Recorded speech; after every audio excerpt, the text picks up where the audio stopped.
நீங்க 7 கோடி ரூபாய் கொடுத்து ஒரு மியூசிக் டைரக்டர் போட்டு அவன் பாட்டு கைதட்டல் விழாம எங்க பாட்டுக்கு விழுந்துட்டு இருக்கியா?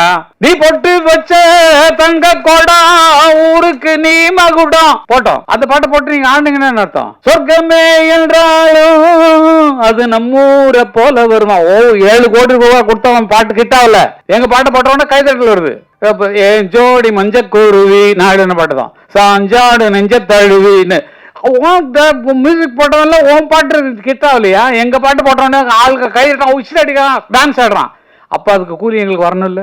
அப்ப எங்களுக்கு அதுல பங்கு உண்டு இல்ல? எங்களுக்கு கொடுத்துருக்கணும் இல்ல? எங்கள்கிட்ட பெர்மிஷன் வாங்க. பெர்மிஷன் கேட்டா ஃப்ரீ அண்ணன் கொடுத்துருவாரு.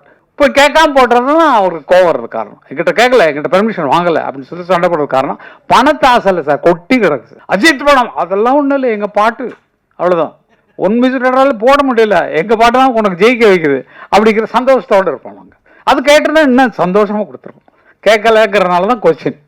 என்னுடைய சொத்தை எப்படி திருடலாம், நீ என்னுடைய கேட்டுக்குள்ள எப்படி நுழையலாம், நீ தான் ஒரு மியூசிக் டைரக்டர் வச்சிருக்கே அவனை போட சொல்லி அந்த மாதிரி அப்படின்னு சொல்லி அவங்களாம் என்கரேஜ் பண்றதுக்கு தான் அந்த விஷயம் எல்லாம். எங்களுக்கு பணத்தாசை கிடையாது இல்லை, எக்கச்சக்கமா இருக்கு, செலவு பண்ண முடியாம எக்கச்சக்க பணம் வச்சிருக்கோம்.